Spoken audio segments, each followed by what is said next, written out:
그러면은 약간 늦었는데요.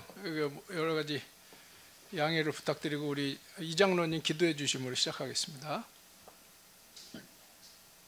아버지 하나님, 오늘 또 지난주에 이어서 로마서 강의 2회차를 또 시작합니다. 하나님, 오늘도 문목사님 통해서 말씀하시는 로마서의 5장에서부터 8장까지의 말씀을 또 그 뜻과 의미를 또 정확히 또 말씀하실 수 있도록 도와주시옵소서. 그리고 오늘 이 강의에 참석하신 모든 분들이 그 말씀을 듣고 사도 바울이 말하고자 하는 로마서의 마음과 뜻을 올바르게 이해하고 또 우리의 생각과 또 삶이 변화될 수 있도록 하나님 함께하여 주시옵소서. 오늘도 함께 하심을 감사드리오며 이 모든 기도 우리 주 예수님의 이름으로 기도드렸습니다. 아멘. 감사합니다. 조금 늦게 된 거 죄송하고요. 우리가 지난 시간에 로마서 서론과 4장의 말씀을 가지고 다뤘습니다. 아주 핵심만 이제 우리가 살펴본다면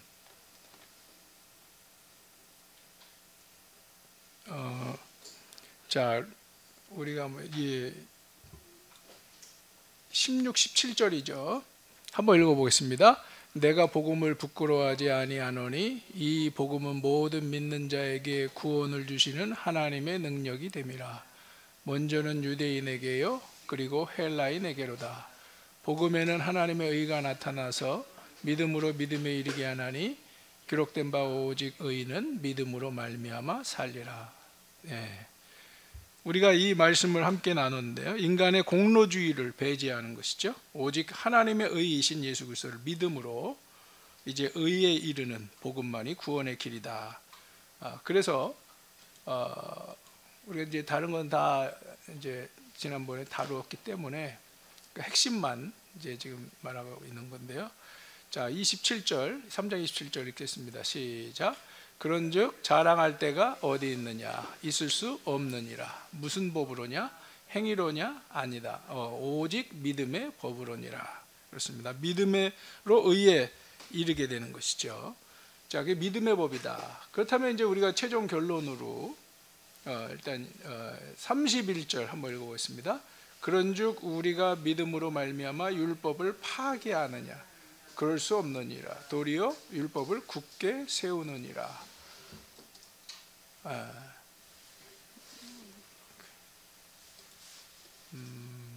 공동번역 보니까 더 그 구절이 좋더라고요. 공동번역 한번 읽어보겠습니다. 시작. 그러면 우리가 믿음으로 내세운다 그래서 율법을 무시하는 줄 아십니까? 절대로 그렇지 않습니다.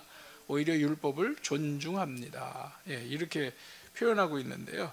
자, 그래서 개약의 율법은 하나님이 세상을 창조하고 다스리는 그런 의의 권세이기 때문에 사라질 수 없는 법이죠. 그러니까 율법을 더 존중하고 더 율법을 따라서 우리가 살아가야 된다는 것이 얼마나 중요한가 깨닫게 되는 것입니다. 자, 이제 이런 정리와 함께 이제 오늘은 5장부터 8장에 이르기까지 이제 다루어 보려고 합니다. 로마서는 16장까지 있지만 우리가 좀 아까도 말씀드렸습니다만은 4장까지는 믿음과 칭의의 법의 관계에 대해서 잘 깨우쳐주고 있고, 또 5장부터 이제 오늘 8장을 더 많이 다루면 좋겠지만 사실 이 양이라는 게 굉장히 중요한, 가장 이제 우리가 교리적 부분에서 굉장히 중요한 부분이기 때문에 오늘 여기까지 아마 다뤄도 시간이 빡빡할 것 같은데요. 구원의 반열에 이른 개약 백성이 어떻게 부르심에 합당하게 나아가야 되는가라고 하는 것에 대해서 그 신앙 여정, 영성의 여정에 대해서 잘 보여주고 있다, 이렇게 저는 보고 있습니다. 자, 그래서 오늘은 우리가 이제 또 다른 의미에서 지난 시간도 굉장히 중요한 것을 가장 중요한 기초를 다뤘다고 한다면 또 역시 가장 중요한 두 번째 축을 오늘 우리가 함께 다뤄볼 수 있지 않을까 싶습니다. 이제 먼저 5장인데요. 어떤 분은 1장부터 5장까지를 구분하기도 하고 또 5장부터 8장까지를 이렇게 또 하나의 묶음으로 보기도 하고 그 사람의 관점에 따라 조금씩 다를 수 있다고 보는데요. 먼저 5장을 보면 이제 5장의 첫 번째는 구원과 구원받은 사람들이 누리는 화목과 기쁨이라고 하는 주제로 1절부터 11절까지 말씀을 하고 있다는 겁니다. 그래서 의롭게 된 사람에게 주시는 복이 뭐냐? 한마디로 두 가지 복이다. 화목, 평화, 화평, 그리고 기쁨이라고 하는 것이죠. 첫 번째는 그래서 그리스도로 말미암아서 하나님과 화평을 누리게 되죠. 1절부터 이제 그 말씀을 하게 되는데 한번 읽어볼까요? 그러므로 우리가 믿음으로 의롭다 하심을 받았으니 우리 주 예수 그리스도로 말미암아 하나님과 화평을 누리자. 우리가 구원받은 백성이라고 한다면 누리는 복은 우리가 이제 시간적으로 계산할 때 이 구원이라고 하는 것은 이제 우리 과거, 현재, 미래 이렇게 표현하잖아요. 이 시간의 세계를 구원이라고 하는 것은 다 얻게 되는 것을 깨닫게 됩니다. 우리가 이제 과거라고 한다면 여태까지 우리가 지은 죄의 권세 속에 살아왔던 거기에 눌려 살아왔던 그 모든 것을 이제 그리스도의 십자가의 대속을 통해서 우리가 용서를 받게 되죠. 그래서 의롭다 하심을 얻게 되는 그런 길로 이제 인도받게 되잖아요. 그러니까 우리의 과거의 모든 죄의 권세들이 이제 그리스도 안에서 자유를 얻게 되는 것입니다. 청산되고 자유롭게 되는 과거에서의 진정한 자유. 그러니까 과거의 복, 과거와 연결되는 복이 있고 또 미래적이죠. 구원이라고 하는 것은 아직 완성된 것이 아닙니다. 그래서 구원은 우리가 이제 완성과 아울러서 미래적으로 영원한 영생의 길로 나아가는 하나의 소망이 있는 것이죠. 그래서 구원은 또 미래적이다라고 이렇게 표현을 하기도 하는 건데, 자, 우리가 그래서 이제 과거에 대한 문제, 또 미래에 대한 것을 구원에서 또 구원을 통해서 얻게 되는데, 또 하나는 현재적인 것도 있다는 겁니다. 뭔가 사람은 평안하지 않으면 행복하다고 느끼지 않죠. 누구나 평안한 것이 참으로 중요하죠. 사실 그렇습니다. 평안하지 않으면 뭔가 그 불편함을 우리는 해결하기 위해서 몸부림을 칠 수밖에 없는 게 사람인데, 그럼 우리가 왜 그럴까라고 생각한다면 우리 안에 있는 죄성이 있기 때문이다. 그것이 우리를 불편하게 만들고 불안하게 만들고 갈등하게 만드는 그 근본 원인이다라고 하는 것이죠. 평안은 주로 관계에서 옵니다. 세상 모든 이치가 다 관계로 연결되는데, 그 죄라고 하는 것이 바로 관계를 깨는 것이죠. 내 정욕으로 인해서 사람들과 갈등하게 되고 서로 싸우게 되고, 그래서 화평한 삶은 우리의 기대한 바대로 이루어지지 않게 되는 것이죠. 그것이 죄성을 가진 인생이 겪는 삶의 결국 결실이 아닌가, 우리는 이렇게 생각해 볼 수 있습니다. 그런데 그리스도인이 되면은 평안의 행복을 얻게 되죠. 근본적으로 하나님과 관계가 회복되었기 때문입니다. 예수님을 믿기 전에 우리가 하나님과 더불어 평화를 누리지 못했죠. 그래서 5장 10절 우리가 잠시 읽어보겠습니다. 시작. 곧 우리가 원수 되었을 때에 그의 아들의 죽으심으로 말미암아 하나님과 화목하게 되었은즉 화목하게 된 자로서는 더욱 그의 살아나심으로 말미암아 구원을 받을 것이니라. 그렇습니다. 예수님은 우리와 하나님 사이를 화목하게 하시려고 죽은 화해자시죠. 그래서 이제 우리는 예수님 때문에 하나님과 더불어 화목하게 되었다라고 하는 거죠. 저는 이 화목이란 말을 여기서 영성으로 바꿔도 참 좋겠다라는 생각을 해보게 됐습니다. 영성이라고 하는 것은 우리가 하나님과 더욱 깊이 여러 가지로 표현할 수 있겠습니다만 더 깊이 사귀어가는 길이죠. 더욱 관계가 깊어질수록 더 사랑하게 되고 더 놀라운 신비한 경험들과 세계를 누리게 되죠. 그러면서 그 과정에서 서로 진정으로 하나가 되어갈 수가 있게 됩니다. 자, 우리가 이 현재적인 삶을 통해서 이제 그런 것을 이제 누리게 되는데, 그러한 하나님과의 화평의 관계, 깊은 관계가 이루어지게 되고 또 그런 만큼 사람들과의 관계도 깊어지게 되고 온전하게 되고 평화, 화목의 관계를 이루게 됩니다. 그것이 진정한 우리 안에서 삶 속에서 평안을 누리게 하는 근원이 되는 것이죠. 자, 그렇기 때문에 이 평안이라고 하는 것은 하나님과의 화목에서부터 시작한다는 것을 오늘 우리가 볼 수가 있는 거고요. 둘째로 아까 기쁨이라고 그랬습니다. 2절에서도 보면 한번 2절 읽어볼까요? 또한 그로 말미암아 우리가 믿음으로 서 있는 이 은혜에 들어감을 얻었으며 하나님의 영광을 바라고 즐거워하느니라. 그 11절에도 또 그뿐 아니라 이제 우리가 화목하게 하신 주 예수 그리스도로 말미암아 하나님 안에서 또한 즐거워하느니라. 즐거워한다, 기쁨에 대해서 이야기하고 있는데요. 하나님의 영광을 바라고 즐거워하고 기뻐한다. 하나님의 영광은 그 누구도 도달할 수가 없지만, 우리가 지난 3장에 23절에서도 나오지만, 그러나 이제 예수 그리스도에 하나님에게 의가 예수 그리스도를 통해 나타나서 그를 통해서 우리가 하나님의 영광에 이룰 수 있게 된 것이죠. 그리고 그 영광을 고대하게 됩니다. 그러니까 영원한 영광을 고대하게 되는데, 존 스토트라고 하는 지금 돌아가셨지만은 신약학자로 알고 있는데, 영국의 신학학자인데 참 유명한 분이죠, 세계적으로. 그분은 하나님의 영광과 천국을 동의어다 이렇게 말하기도 했습니다. 그리스도인의 궁극적인 기쁨은 바로 이 영원한 천국에 대한 갈망이죠. 그렇기 때문에 이제 그 안에서 또 우리가 즐거워하고 소망하게 되는 것이죠. 또 나아가서 우리가 죄인이었을 때는 내 정욕을 위해서 살았지만은 이제 그리스도인이 된 후에는 그리스도 안에서 하나님을 닮아가는 존재가 되는 소망이 있어서 참으로 우리가 기쁨을 그 안에서 누릴 수가 있게 되는 것이죠. 내 정욕을 위할 때는 세속적인 기쁨과 즐거움을 위해서 우리가 노력하게 되잖아요. 그런데 그 결과는 사실 그 진정한 기쁨으로 다가오지 못하고 슬픔과 고통으로 열매 맺는 경우들이 끝내는 있게 되지요. 그런데 이제 우리가 분명하게 하나님 안에서 여신 우리에게 열어주시는 영적 축복은 삶의 이 고난스러운 환경 속에서도 우리 자신이 하나하나 주 안에서 만들어지는 기쁨이 있죠.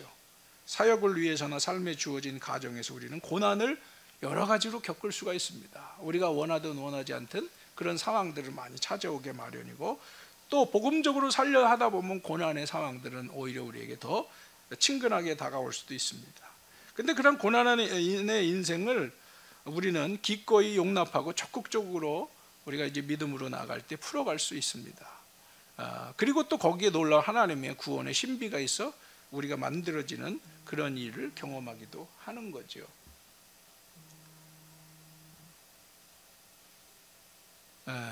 때마다 그래서 고난 속에서도 우리는 5절이죠. 5절에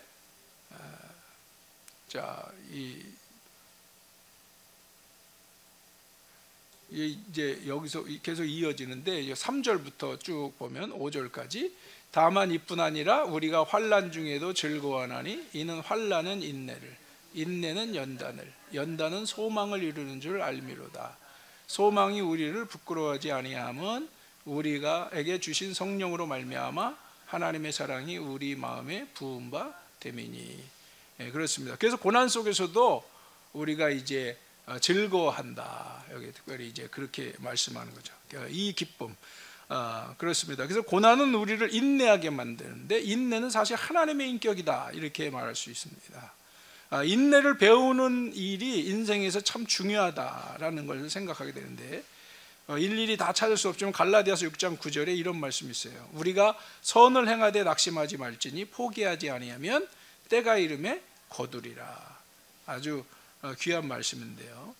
제가 전도사 때 이 말씀에 많이 은혜를 받고 이제 제 가슴에 새겨놓고 있는 말씀이기도 한데요. 나를 기대하는 것이 아니라 하나님을 기대하는 거죠. 우리의 연단과 성숙한 하나님의 형상을 회복함을 통해서 하나님께서는 하나님 나라를 또 우리가 그렇게 인내하고 나갈 때 실현하게 되실 것이다 라고 하는 기대감이 있게 되는 것이죠. 또 나아가서 그러한 영성의 사람들에게 이 땅에서 하나님 나라를 이루시고 또 영원한 나라의 소망을 우리에게 주시게 되지요.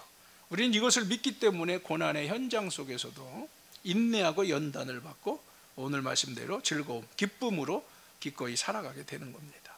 당장 보이지는 않지만 보는 것처럼 믿고 이제 나아가는 것이죠. 하나님 나라를 위해서 실현하기 위해서 또 영원한 하나님 나라를 소망하면서 우리는 그래서 오늘 두 가지 구원의 반열에 이른 사람들이 누리는 하나님과의 화목과 그 안에서 누리는 기쁨, 그런 것들을 우리가 생각하게 보게 되는 겁니다. 오늘 사도 바울은 5장에서 먼저 그것을 말씀하고 있고요. 두 번째는 이제 제목을 이렇게 정했는데 5장 12절부터 21절인데 한 사람으로 말미암아 라고 하는 겁니다. 12절부터 보면 이제 그러므로 한 사람으로 말미암아 시작이 이렇게 이제 되고 있잖아요. 본문에서 우린 두 사람을 만나게 돼요. 이제 5장 12절 이하에서 두 사람은 조상이라고 할 수가 있겠습니다. 한 사람은 만인의 조상 아브라함이고요. 한 사람은 은혜의 조상이고 주님이신 예수 그리스도이십니다. 이들은 조상이라고 부르는 것은 첫 시작이라는 의미를 동시에 갖고 있기 때문입니다. 물론 두 사람은 극단적인 반대 의미를 가지고 있어요. 여러분도 이미 잘 아시지만, 그러나 동시에 시작이라는 공통점도 있다는 것이죠. 우리가 이제 사도 바울이 얼마나 기막힌 비교를 통해서 이 복음을 풀어가는 지혜를 발휘하는지 여기서 깨닫게 되는데요. 먼저 깨닫는 것은 한 사람으로 말미암아 뭐가 들어왔다는 거예요. 12절 여기 앞에 세상에 죄가 들어왔다. 그래서 뭐가 들어왔다? 사망이 들어왔다. 이렇게 말씀하고 있습니다. 이와 같이 모든 사람이 죄를 지었으므로 사망이 모든 사람에게 이르렀다. 이렇게 표현하고 있습니다. 그러니까 인류의 조상 아담으로 인해서 죄가 세상에 들어왔다. 이걸 연대의식이라고 말할 수가 있는데요. 유대인은 절대적으로 자기 개인을 개인으로 생각하지 않는다는 특징이 있다는 겁니다. 항상 자신을 씨족, 종족, 민족의 일부라고 생각해 왔다는 것이죠. 구약에서 우리가 이제 여호수아 7장에 보면 무슨 이야기가 나옵니까? 이제 아간의 죄로 인해서 온 가족이 죽게 되는 사건, 여러분 우리가 잘 아시지 않습니까? 합의로 해방 전쟁을 일으켜 놓고 이 다음에 이제 꼬이는 상황이 이제 오게 되지 않습니까? 그 죄는 결국 이스라엘 전체 죄로 여겨져서 아이성 전투에서 대패를 하고 많은 사람이 죽게 되는 아픔을 겪게 됩니다. 그리고 그 책임을 결국 아간과 그의 가족에게 돌아가게, 왜? 그 원흉이기 때문에. 그래서 공동의 죽음을 겪게 하는 것이죠. 이거 여기서 깨닫는 것이 바로 이스라엘의 공동체적인 인식이라고 하는 겁니다. 자, 그래서 바울은 아담을 보는 이런 관점으로 바라보고 있는 것이고요. 아담은 개인이 아니라 인류의 한 부분이라는 것이죠. 아담이 범죄했을 때 모든 인류가 그 안에서 범죄했다. 그래서 그의 죄는 모든 사람의 죄다. 이는 사실 죄의 본성이 모든 인간에게 있음을 우리가 인식할 때 굉장히 중요한 의미로 부각이 될 수밖에 없는 겁니다. 사람들은 아담 이후로 실제로 행위의 죄를 짓기 시작을 하는데, 하나님께 대해서 반역하는 죄의 힘이 인간의 역사에 들어오면서 각 개인에게 주체적으로 범죄하고 있다는 것을 깨닫게 되는 것이죠. 그러니까 모든 인생은 같은 운명에 처했다는 겁니다. 그러니까 이 얘기는 뭐냐면 그 누구도 우리는 아담이 죄를 져서 우리가 이렇게 됐어 라고 말할 수 없다는 거죠. 아담에게 죄를 집어줘서도 안 되고 회피할 수도 없다. 왜? 우리도 그런 똑같은 주체적으로 범죄하고 있는 존재들인 것을 우리가 스스로 깨닫게 되기 때문이죠. 자, 그래서 율법이 있기 전에도 죄는 있었지만 율법 이전엔 그 죄를 죄로 제대로 인식하지 못했다는 거죠. 드러나지 않았다는 것이죠. 근데 계속해서 죽음이 지배해 왔다는 것은 죄는 당시에도 있었다는 겁니다. 14절에 보면 그러나 아담으로부터 모세까지 아담의 범죄와 같은 죄를 짓지 아니한 자들도 사망이 왕노릇하였나니 아담은 오실자의 모형이라. 그러니까 사망이 왕노릇하다. 죄는 당시에도 계속 있었던 것이죠. 우리는 죄의 유전이니 연대성이니 하는 의미가 좀 이해가 되지 않는다고 주장할 수가, 그래서 이런 걸 볼 때 그렇게 말할 수 없다는 것이죠. 죄의 권세가 우리 안에 이미 있고 또 우리는 매일 죄의 권능에 굴복된 삶을 사람들은 보통 살아가고 있습니다. 그래서 모든 사람은 다 죄 아래에 있는 존재라고 말할 수밖에 없는 것이죠. 한편으로 한 사람으로 말미암아 죄와 죽음에 이르던 사람들은 한 사람으로 말미암아 그런데 이제 생명을 얻게 됐다라고 하는 겁니다. 한 사람으로 말미암은 죄악의 권능은 역사를 바꿔놨는데, 이렇게 죄의 권세로, 죄악의 역사로 역사의 반전이 바로 그리스도의 십자가의 사건을 통해서 인류에게 놀라운 구원의 능력이 되었다라고 이제 바울은 이야기하고 있는 겁니다. 그래서 예수 그리스도 한 분으로 말미암아 세상의 모든 백성이 구원을 받게 된다. 15절을 우리가 한번 함께 보겠습니다. 시작. 그러나 이 은사는 그 범죄와 같지 아니하니 곧 한 사람의 범죄를 인하여 많은 사람이 죽었은즉 더욱 하나님의 은혜와 또한 한 사람 예수 그리스도의 은혜로 말미암은 선물은 많은 사람에게 넘쳤느니라. 여기서 많은이라고 하는 걸 모든으로 바꾸는 것이 적절하다고 어떤 신학자는 이야기하던데, 모든 사람에게 넘쳤다. 하나님의 은혜로 말미암은 선물이, 이렇게 말할 수가 있겠습니다. 그래서 그렇습니다. 한 사람으로 말미암아 인류에게 찾아온 범죄와 사망을 치료하기 위해서 하나님께서는 예수 그리스도의 희생을 통해 죄와 사망을 극복하고 의와 생명을 얻게 하셨다라고 하는 것이죠. 그래서 이제는 자기들 마음대로 살던 인생들 가운데 역사하면서 왕노릇하던 사망의 권세의 시대는 끝난 것이다. 그리고 하나님의 은혜의 선물로 말미암아 예수 그리스도를 믿음으로 영원한 생명 우리 가운데 왕노릇할 수 있게 되었다. 이제 이 각축전이 역사를 통해 펼쳐지게 되는 것이지만 어쨌든 이런 반전의 역사가 시작이 됐다라고 하는 거죠. 자, 그리고 또 그러면서 또 뭘 이야기하냐면은, 연이어서 사도 바울은 사람이 죽고 사는 길의 핵심은 순종에 달렸다, 이렇게 이제 또 말씀을 하고 있습니다. 뭐 순종에 관해서 우리가 또 여러 가지로 동의, 이런 표현들을 우리가 계약 공동체에서 많이 쓰고 있는데, 그 이전에 이제 요거 한번 읽어보겠습니다. 한 사람으로 순종하지 아니함으로 많은 사람이 죄인 된 것 같이 한 사람의 순종하심으로 많은 사람이 의인이 되리라. 그러니까 이 순종으로 또 이걸 다시 한번 이제 풀고 있는 거죠. 예수님의 순종 때문에 구원의 이 놀라운 복이 우리에게 주어질 수 있었다. 우리가 예수님 믿기 전에 죄 가운데 불들려 있는 것은 불순종의 영이 우리를 지배하고 있기 때문이죠. 그 영은 언제부터인가? 아담의 불순종에서부터다. 그래서 한 사람이 순종하지 않으면 많은 사람이 죄인 된 것 같이, 이렇게 말하는 거죠. 자, 그런데 한 사람의 순종으로 많은 사람, 한 사람이 누구예요? 예수 그리스도의 순종으로 말미암아 많은 사람이 의인이 되리라. 순종과 불순종의 차이를 여기서 잘 대비시켜주고 있다는 겁니다. 사실 예수님이 사람이 되신 것 자체가 하나님 아버지께 순종하신 거 아니에요? 순종을 하기 위해서 또 스스로 하나님의 자리를 내려놓고 사람이 됐을 뿐만 아니라 철저하게 그 하나님의 말씀대로 순종하고, 그 순종의 끝은 십자가에 달려 돌아가시는 것이었습니다. 우리가 겟세마네 그 정말 절박한 기도, 그런 걸 우리가 너무 잘 알고 있습니다만은, 그 심정을 우리가 보면 참 얼마나 그런 것들이 하나하나 힘든 싸움을 하시고 가신 것인가라고 하는 걸 볼 수가 있겠죠. 철저한 순종으로 하나님의 말씀이 이 세상에 실현되는 길을 이제 여신 것이고, 만민이 예수님으로 인해서 새로운 구원의 길을 인도받도록 했던 것입니다. 그래서 한 사람의 중요성, 여기서 우리는 이 말씀을 통해서 또 한 사람의 중요성을 많이 깨닫게 됩니다.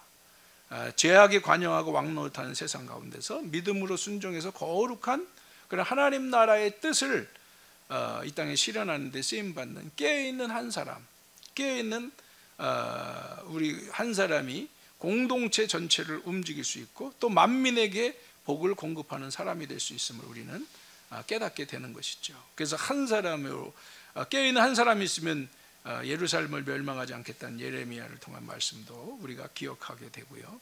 그래서 우리가 정말 또 다른 예수, 작은 예수, 우리 길동 목사님도 예전에 그런 표현, 또 다른 예수다, 이런 표현을 많이 쓰셨는데, 그런 우리가 정말 예수님의 이 순종의 도를 따라서 우리가 나 한 사람이 얼마나 중요한가를 다시 한번 인식하고, 그러한 또 사람, 그러한 공동체를 우리가 만들어가는 일이 참으로 중요하겠다, 그런 생각을 다시 한번 여기서 하게 됩니다. 자, 세 번째로 우리가 이제 6장으로 넘어가 보겠습니다. 지금 사실 양이 좀 8장까지 하는데도 하다 보니까 굉장히 많더라고요. 그래서 제가 좀 속도감이 여러분이 있을 수도 있는데 그렇게 좀 진행해 보도록 하겠습니다. 자, 이제 6장으로 오면 6장 1절부터 14절까지를 제가 이제 구분을 했는데, 십자가의 도를 알라, 이런 표현 제목을 한번 정해봤습니다.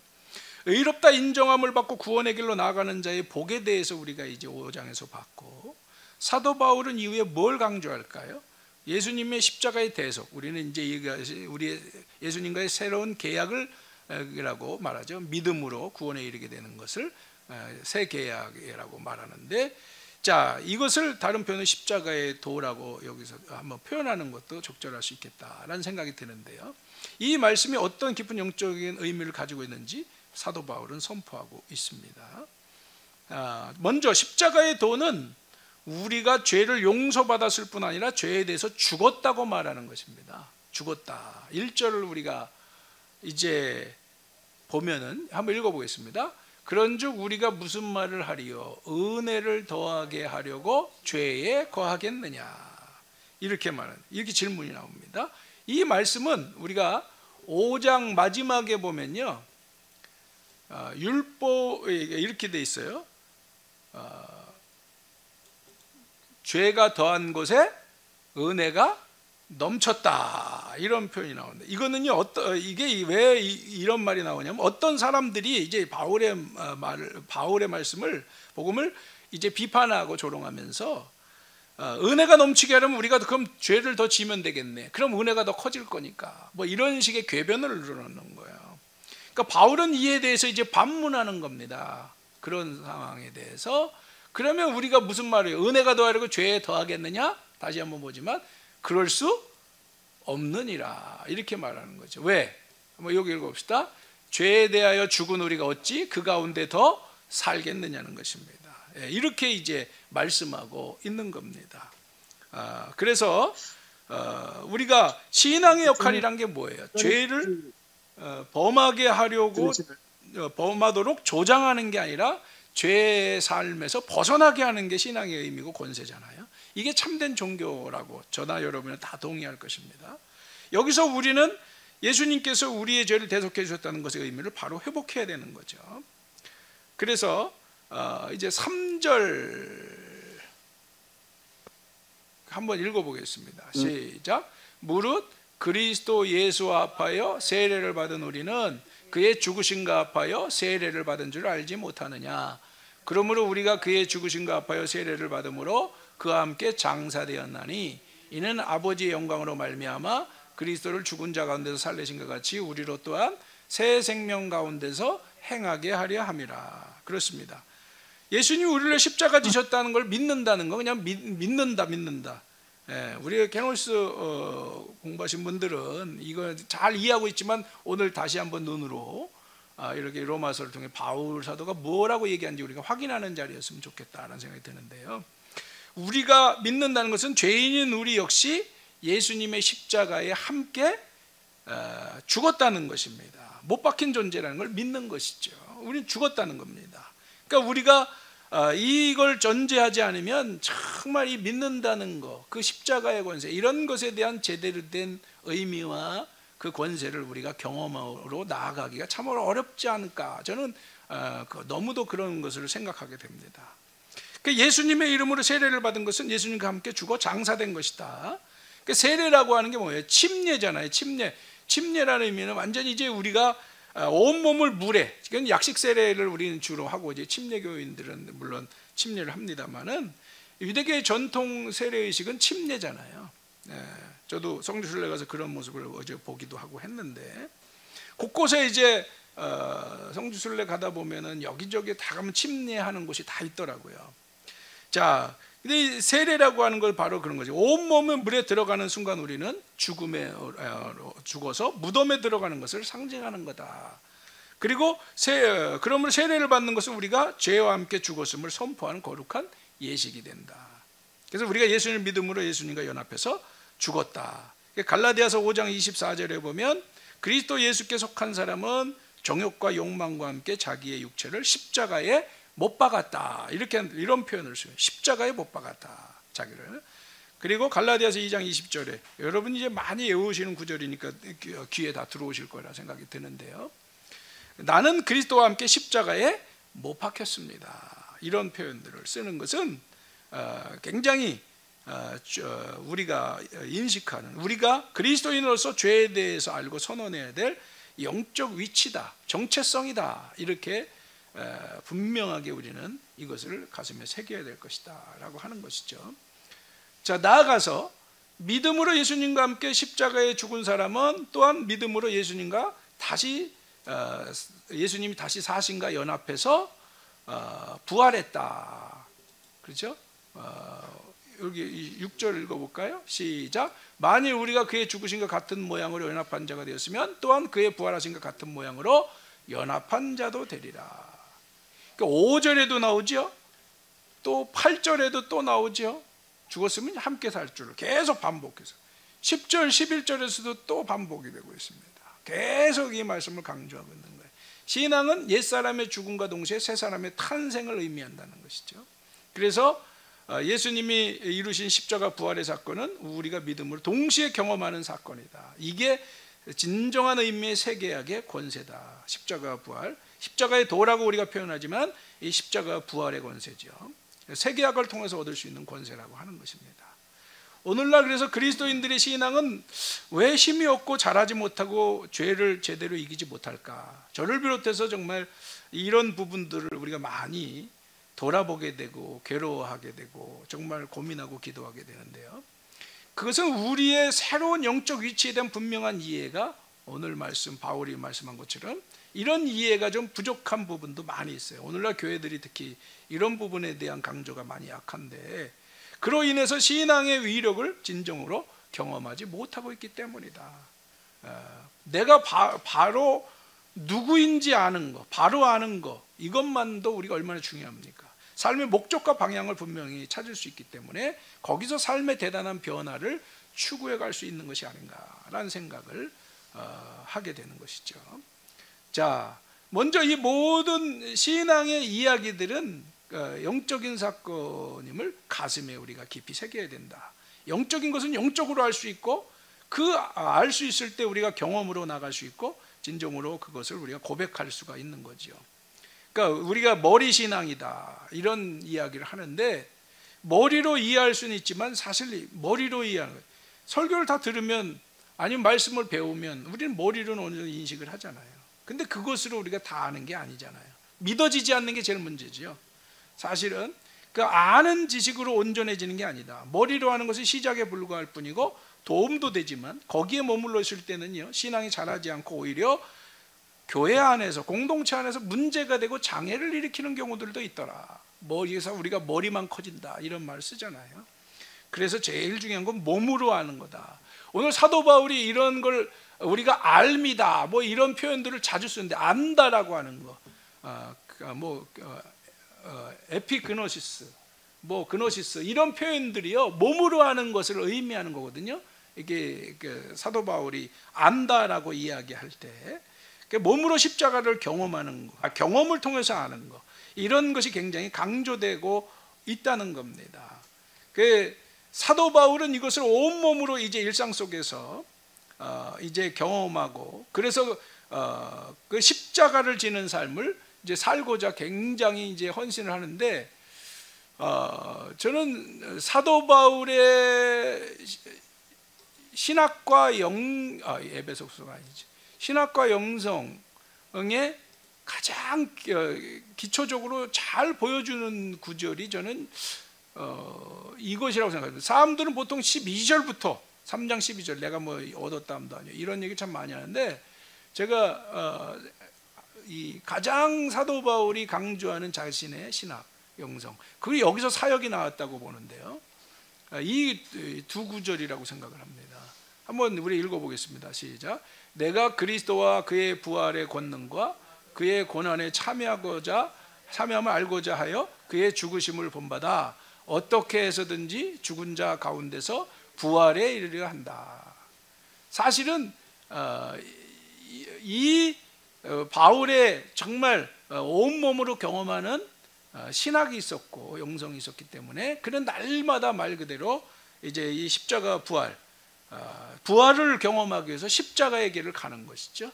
이것이 이걸 위해서 날마다 그는 죽기를 두려워하지 않았다는 겁니다. 참 이게 우리가 정말 같은 신앙의 기초로 삼고 모든 것이 되어야 된다라고 하는 것을 생각하게 되는 것이고요. 우리가 꼭 가슴에 새겨야 될 말씀이 아닌가라는 생각을 해보게 됩니다. 그러므로 십자가의 영성으로 나아가는 성도들은 더 이상 불의의 무기가 돼서는 안 된다라고 하는 겁니다. 불의의 무기가 돼서는 안 된다.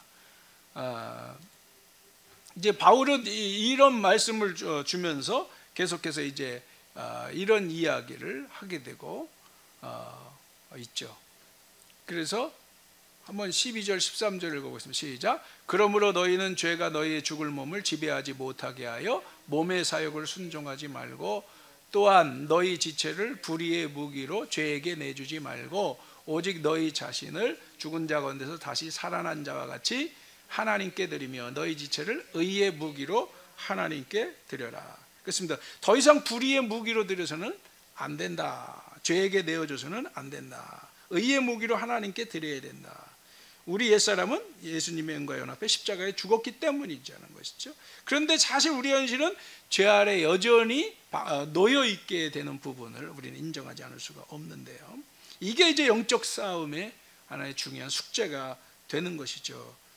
그래서 이 문제를 가지고 우리가 잠시 생각을 해보면, 인생들이 태어나서 살아가는 원리 한번 생각해 보자고요. 자녀들이 이제 부모의 형상을 가지고 이제 태어납니다. 그 부모님의 자식의 권세를 얻게 되죠. 자, 그렇습니다. 그런 것처럼 예수님을 영접하고 나서 우리는 믿음으로 하나님의 자녀가 돼요. 이걸 우리가 뭐 여러 가지 거듭났다, 뭐 중생이다, 성령 세례를 받았다, 여러 가지 표현을 다 쓰는데, 뭐 중요한 것은 뭐 이럴 때 얼마나 그 기쁨이라고 하는 건 우리가 헤아릴 방법이 없습니다. 그저 말로 다 표현할 수가 없죠. 모든 죄 아래 있는 걸 청산하고 하나님 은혜 안에 새 삶을 살게 되죠.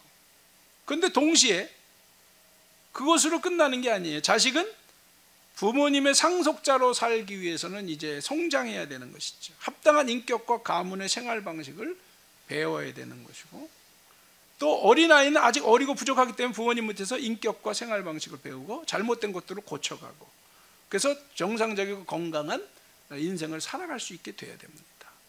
부모님을 닮아가는 거죠. 사실 그렇게 자라가게 되는 건데, 그러므로 우리가 그리스도인으로서 새로운 인생으로 사는 것을 방해하는 죄에게 우리의 육체를 내어줘서는 안 되고, 이런 원리를 따라 우리가 돌아보면 그런 것이죠. 이를 위해서 영적 싸움을 해야 된다라고 하는 겁니다. 그래서 우리 지체를 의의 무기로 하나님께 드릴 수 있기까지 우리가 이렇게 나아가야 된다. 그리스도께서 우리를 지배하는 몸이 되어야 된다. 그래서 이제 16절에도 계속 이제 그런 얘기를 하면서 이게 한번 읽어봅시다. 너희 자신을 종으로 내주어 누구에게 순종하든지 그 순종함을 받는 자의 종이 되는 줄 너희가 알지 못하느냐. 혹은 죄의 종으로 사망에 이르고 혹은 순종의 종으로 의에 이르니라. 이거 믿는 자들에게도 아주 중요한, 이게 복을 부르는 말씀도 되겠지만 경고의 말씀이 된다고 저는 봅니다.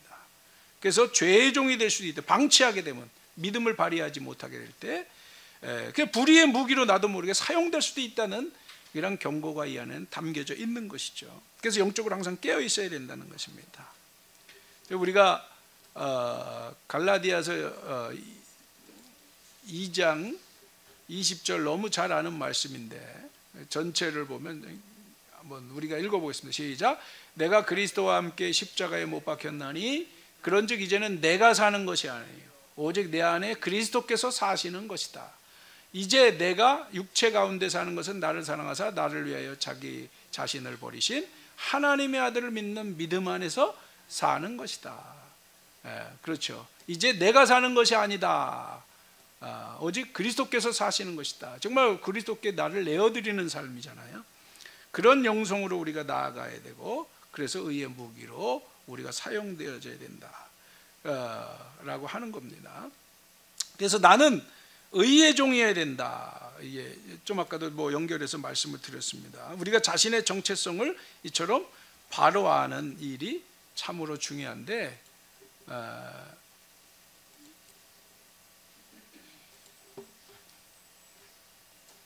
우리가 그래서 이것을 은혜 아래에 있는 은혜 안에 있는 존재라고 이제 특별히 이제 바울은 규정하고 있는데요.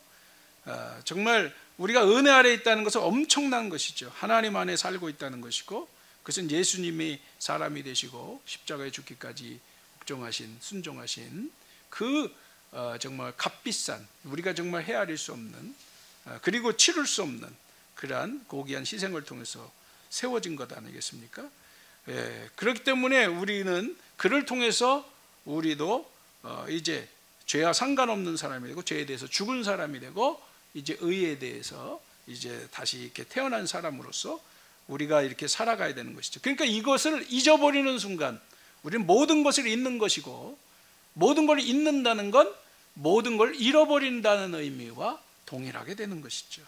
그래서 우리가 하나님과 멀어지게 되면 우리 자동적으로요 이런 것을 잊어버리고 잃어버리게 되는 겁니다. 참 놀라운 것이죠.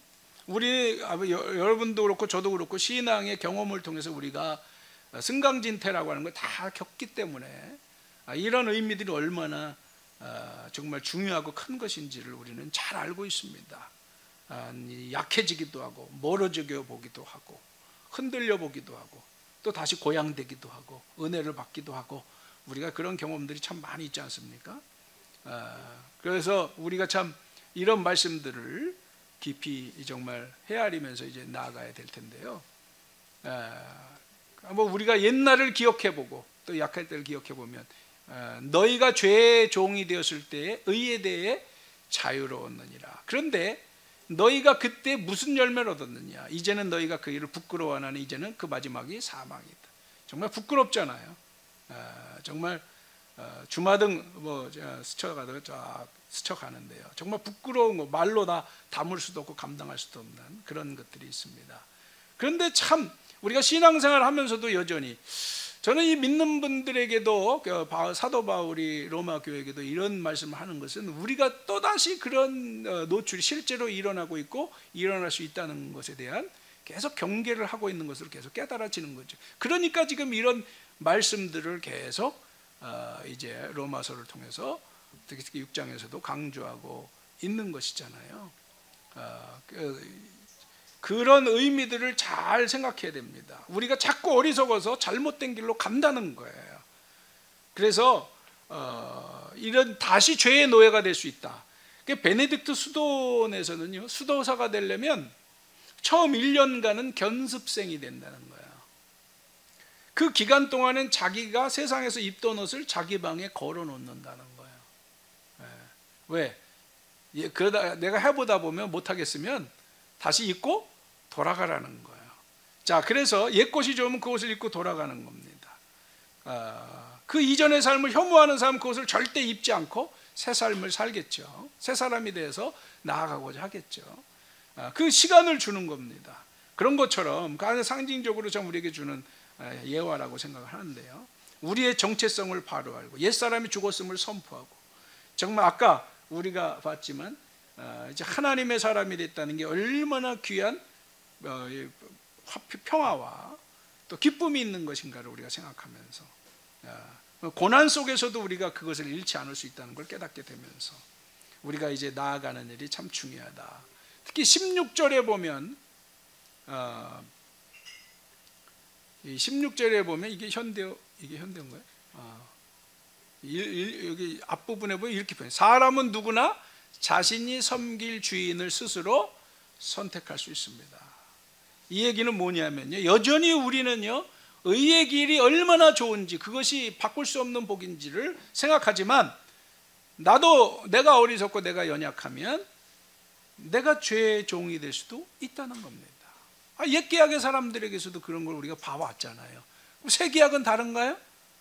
이게 이제 우리가 오늘 8장까지 보면 9장 넘어가다 보면 그런 얘기가 나오잖아요.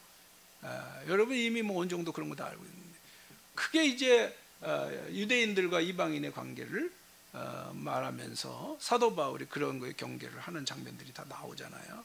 의의 종이든 죄의 종이든 선택해야 된다는 겁니다. 그리고 중요한 거는요, 선택에는 반드시 책임이 따른다는 겁니다. 우리가 아까 이런 말씀 있었잖아요. 죄가 클수록 은혜도 큰데요. 근데 그럼 책임도 크다라고 하는 겁니다. 죄도 크고 죄가 크면 은혜도 큰데 은혜가 크면 거기에 대한 책임도 대가도 큰 것이다. 우리가 그래서요 이런 관계들을 한 번 더 생각해 보는 일이 참 중요하겠다라는 생각을 하게 됩니다. 그래서 그리스도인이 새 사람이 되고 의의 종이 되도록 이끄는 데에는 분명한 하나님의 목적이 있어요. 하나님의 목적은요, 19절에 보면 이제 나타나게 되는데요. 너희 육신이 연약함으로 내가 사람의 예대로 말하노니 전에 너희가 너희 지체를 부정과 불법에 내어주어 불법에 이른 것 같이 이제는 너희 지체를 의에게 종으로 내주어 거룩함에 이르러라. 우리가 뭐가 되길 바란다는 거예요? 거룩하게 되기를 바란다는 겁니다. 그리스도인의 목표는 한 가지입니다. 거룩한 존재로 변화되어 가는 것입니다. 하나님이 거룩하니 너희도 거룩하라. 이런 말씀이죠. 그게 계약을 주신 하나님의 심정과 뜻이잖아요. 여기서 거룩하다라고 하는 것은 하기아스모스라는 말인데요, 어떤 완성된 상태를 말하는 게 아니라 하나의 계속되는 과정을 말하는 겁니다. 그러니까 계속 거룩해져 가는 우리가 목표가 있어야 된다. 계약의 말씀을 따라 공동체적으로 혼자 할 수 있는 일이 아니잖아요.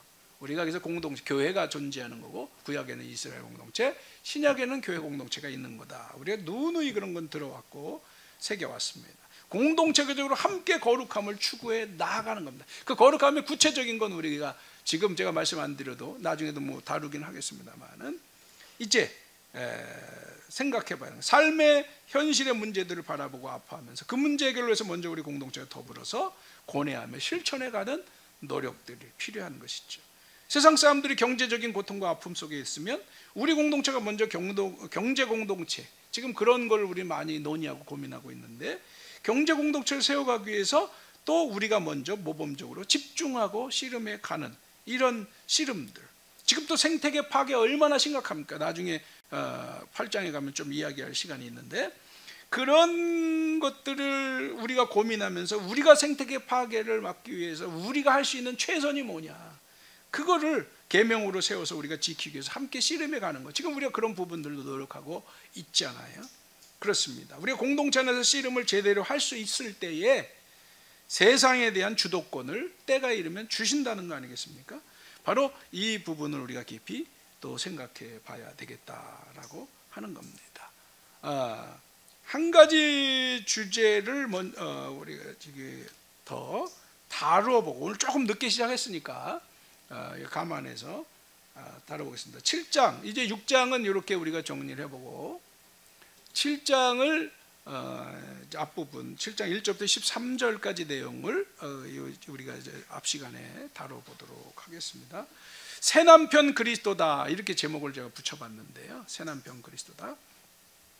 자, 우리가 6장에서는 여러분이 느끼셨을지 모릅니다. 뭐에 대해서 이야기한 걸까? 한마디로 이렇게 용어로 정리하자면 반율법주의자 혹은 율법 폐기론자들에 대한 반박이다, 이렇게도 말할 수 있다. 예수님을 믿음으로 우리가 율법에 대해서는 상관없는 자가 된다는 생각은 잘못된 것이다 라고 하는 거죠.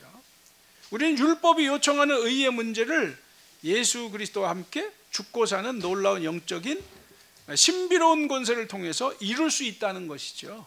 그렇죠? 우리가 다시 태어나서 그러한 다시 살아가는 존재로서 우리가 정말 신비롭게 그 길을 이루어갈 수 있다는 것을 말하는 것이, 율법을 폐기하는 것이 아니라는 겁니다. 우리는 오히려 그리스도와 함께 죽고 다시 사는 영적 체험을 통해서 율법이 도전하는 죄에 대해서 자유하게 되었기 때문에 이제는 의의 무기로 사용되어야 되는 거예요. 그것을 거룩한 삶으로 나아가는 것은 율법, 계약법의 도움을 받지 않으면 불가능한 것이죠. 당연히 그 인도함을 따라 우리가 나아가는 겁니다. 그게 6장에서는 깔려 있는 거예요. 의의 무기로 드리라는 거, 다 그런 얘기들이, 십자가의 도라는 거, 그런 의미들을 말하고 있다. 그런데 이제 7장에서는 뭘 이야기하려고 하는 걸까라고 한다면, 먼저 전제를 한다면 율법의 절대성에 대해서 강조하는 율법주의자들에 대한 반박이 담겨져 있다. 특히 이제 이 본문 안에서 우리가 그렇게 다뤄볼 수가 있는데, 자, 순서를 바꿔서 먼저 1절부터 6절까지 이전에 7절부터 이제 13절의 내용을 먼저 우리가 잠깐 흐름을 다뤄볼 텐데요. 먼저 율법은 악한 것이나 죄가 아니라 선하고 온전한 것이다 라고 이야기하고 있습니다. 12절을 보건대 한번 읽어볼까요? 이로 보건대 율법은 거룩하고 계명도 거룩하고 의로우며 선하도다라고 하는 겁니다. 왜 그렇습니까? 하나님의 심정과 뜻을 담고 있기 때문에, 하나님의 공의가 담겨 있기 때문에 신성한 것이죠. 당연한 것입니다. 세상을 창조한 이치고 통치하는 법칙이기 때문에 그런 것입니다. 그런 것을 이렇게 담고 있기 때문에 그런 것이죠. 율법은 사람이 살아가는데 거울이 된다, 이렇게 말할 수 있겠습니다. 우리가 얼마나 더러운지 깨끗한지 비춰주는 것이죠. 율법이 없다면 우리가 자신이 얼마나 때묻었는지 알 수 없잖아요. 그래서 율법이 없으면 죄도 잘 드러나지 않는다, 이렇게 얘기했지 않습니까? 그러니까 율법, 우리가 스스로가 알 수 있게 해주는 하나의 권세를 가지고 있는 겁니다. 율법이 잘못되었다고 말씀하지 않으면 우리가 잘못을 몰랐다는 것이죠. 남을 미워하는 것이 잘못이다라고 지적하지 않으면, 우리가 부모님한테도 그렇게 배우는 것처럼 죄의식 없이 남을 미워할 수 있는 게 사람이잖아요. 그걸 즐긴다는 거죠. 미움의 영역사입니다. 사람에게 죄의 본성이 있다는 것은 가르쳐주지 않으면 그냥 내 본능대로 하다 보면 많은 죄를 짓게 되는 것이죠. 자, 근데 그것을 이제 양심을 깨워주고 그런 법을 가르쳐줄 때 사람은 그걸 경계하게 되는 것이죠. 자, 그렇습니다. 율법이 없으면 죄는 죽은 것이지. 근데 만인에게는 율법이 주어져 있는 거죠. 특히 유대인에게는 우리가 이제 1장, 2장에서 살펴본 거 한마디로 뭐예요? 유대인에게는 성문율법이 주어진 것이고, 이방인에게는 마음의, 양심의 율법이 주어진 것이잖아요. 그렇기 때문에 누구나 죄를 범했을 때 죄의식을 갖게 되고, 양심들이 모여서 사회의 법을 만들게 되는 것이잖아요. 지금 세상도 그렇게 살아가고 있죠. 나라의 법이 헌법이 만들어지고 많은 법들이 있는 것은 그런 우리의 양심의 기초에서 형성된, 사람들의 역사를 통해서 형성된 무엇이 옳고 그른가에 대한 판단을 공유하고 있는 것입니다. 그러니까 율법은 결코 나쁜 것일 수가 없고 우리에게 바른 길로 인도하는 거룩한 법이죠. 그런데 문제는 그 율법 앞에서 사람이 죄에 빠지게 된다는 겁니다. 법이 있으면 죄를 짓지 말아야 되는데 놀랍게도 죄를 짓게 된다는 거죠. 율법이 오히려 나로 하여금 죄를 짓게 만드는 권세로 보이게 되는 거예요. 사망에 이르는 권세로 느껴지는 거예요. 이걸 이렇게 표현할 수 있을 것 같아요. 인생은 마치 청개구리와 같다. 청개구리가 뭡니까? 하라고 그러는 거는 하기 싫고 하지 말라는 건 하고 싶은 거죠. 자, 그래서 율법은 놀랍게도 하라와 하지 말라로 이제 두 명령으로 요약될 수 있잖아요. 기막힌 사실은 하지 말라고 했을 때 하고 싶은 본능을 느낀다는 거예요. 미워하지 말라고 그러는데 그 미워하는 마음이 더 들어요. 거기에 집중하다고 막 생각하다 보면 더 든다는 거예요. 그래서 사람들이 얘기하잖아요.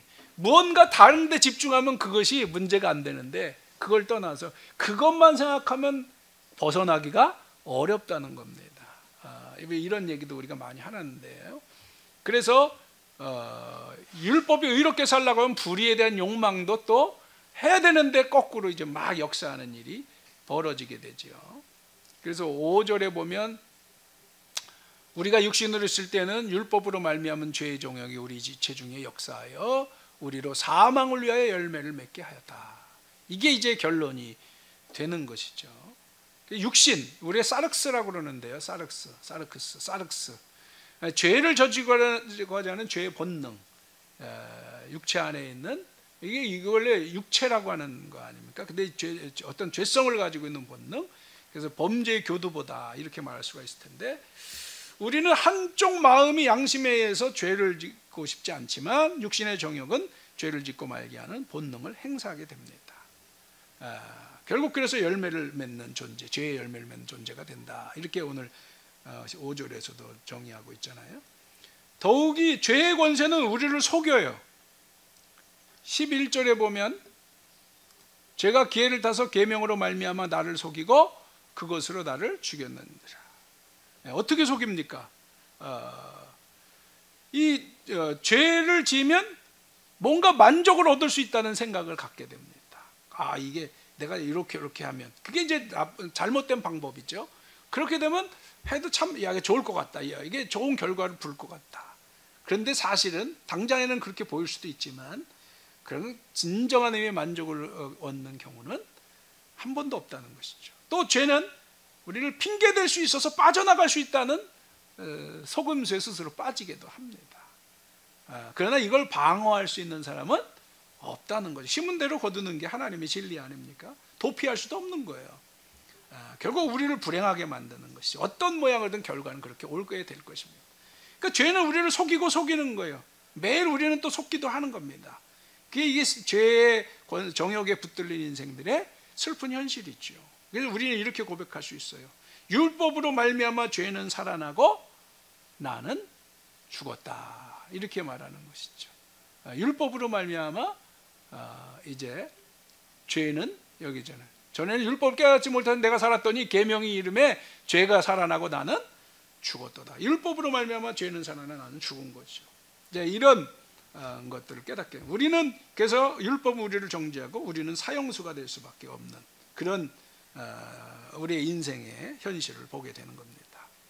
자, 이런 인간이 죄에서 해방되고 다시 살 수 있는 건 뭘까? 우리가 이제 생각해 보면요. 바로 율법에 대해서 죽으면 됩니다. 그게 이제 1절부터 6절에서 잘 표현하고 있다고 저는 보는데요. 여자가 뭔 얘기하는 거냐? 여자가 그러니까 결혼한 여자가 남편에서 벗어나려면 어떻게 해야 돼요? 사모님 어떻게 해야 돼요? 목사님한테 벗어나려면 어떻게 해야 돼요? 내가 죽든가. 죽지 않으면 벗어날 수 없다 라고 하는 겁니다. 그런 얘기를 하는 거죠. 오늘 사도 바울이 이제 그런 이야기를 하는 겁니다. 그 남편 생전에 다른 남자한테 가면 어떻게 되는 거예요? 간음한 사람이 이건 죄가 되는 거예요. 방법이 없어요. 정당한 방법이 없다는 거예요. 이제 이런 이야기를 하는 겁니다. 그러니까 뭐냐면 남편이 죽어야 된다는 거예요. 여기서 내가 죽든 남편이 죽든인데 남편이 죽어야 그 다음에 그 법에서 어떻게 된다? 자유로워질 수 있다. 음녀가 되지 않는다. 이런 얘기들을 이제 하고 있습니다. 근데 남편은 죽어야 안 죽어요? 강 목사님은 자연치유해서 100살을 넘기실 것 같은데 너무 잘하셔가지고 완벽하게 해서 100살을 넘기실 것 같은데 사모님도 열심히 하셔야 될 것 같은데 같이 사시려면 자 이게 결국 그래도 죽겠죠. 그러나 사람은 죽지만은 여기서 남편은 안 죽어. 왜? 율법은 거룩하기 때문에 결코 죽지 않는다는 겁니다. 영원히 죽지 않아요. 그럼 방법은 뭐예요? 내가 죽어야 되는 거예요. 내가 죽어야 되는 거예요. 그러니까 여러분 여기서 잘 보면 헷갈립니다. 여기서 이제 강박관념이 벗어나야 되는데 바울은요 6절을 다시 보세요. 아까 남편이 죽어야 된다고 그랬잖아요. 근데 여기 이거 읽어보세요. 이제 우리가 얽매였던 것에 죽었으므로 율법에서 벗어났으므로 이러므로 우리가 영의 새로운 것을 섬길 것이요 율법 조문에 묵은 것으로는 아니할 것이다. 그렇습니다. 그래서 이제 갑자기 우리가 율법에 의해서 죽음을 말하는 거예요. 여기 약간의 전환이 일어나긴 하지만 그 의미는 여전히 우리에게 이제 이해가 되는 그런 말씀이죠. 영의 새로운 것으로 이제 그리스도 안에서 우리가 성령의 역사 가운데서 인도받게 될 수 있다. 그렇게 되었다. 그래서 주님과 영으로 결혼하고 하나가 되었기 때문이라는 것이죠. 이제 새로운 남편이 우리를 주관하게 될 것이다. 이런 의미가 이제 이 안에 담겨져 있는 겁니다. 그렇다면 이것이 율법의 폐기를 말할까요? 우리가 생각하면 율법의 폐기가 아니죠. 아까도 우리가 계속 설명을 해왔습니다. 그러면 율법 폐기도 아니지만 그럼 율법주의도 아니라는 것입니다. 우리는 율법에서 해방됐기 때문에 율법주의가 아니고요. 성령의 법으로 인도받으니까 율법의 폐기도 아니라는 거예요. 성령의 법. 성령께서는 이제 8장에서 우리가 좀 더 구체적으로 보겠습니다만 이런 과정으로 지금 나아가는 건데 이제 좀 있으면 다음 시간에 우리가 7장에서도 더 설명하겠습니다만 성령께서는 우리를 그 누구보다 하나님의 법으로 감당할 수 있도록 이끌어 주실 것이다. 그러니까 우리는 율법 폐기도 아니고 율법주의도 아니다. 이렇게 이제 말해야 된다는 것이죠. 우리의 새 신랑이 최고죠. 은혜고 권능이고 거룩한 권세입니다. 이전 남편은 좀 다르죠. 죄에서 해방되고 의를 실천하는 능력까지 주시는 최고의 남편이 된다. 그래서 우리가 그 새로운 남편 그리스도의 도우심을 따라 거룩한 삶을 주 안에서 살아갈 수가 있게 된다라고 하는 것이죠. 자, 우리가 이제 여기까지 일단 정리를 하고 그 다음에 이제 14절부터는 잠시 오늘 좀 늦게 시작했으니까 여러분 점심시간 최대한 여유를 드리려면 5분만 쉬고 15분에 시작하도록 하겠습니다. 아까 한 10여 분 늦었던 것 같아요. 제가 스피드로 해서 너무 빨리 해서 죄송하고요. 여러분이 체크를 못한 거는 자료를 통해서 대신하겠습니다. 감사합니다.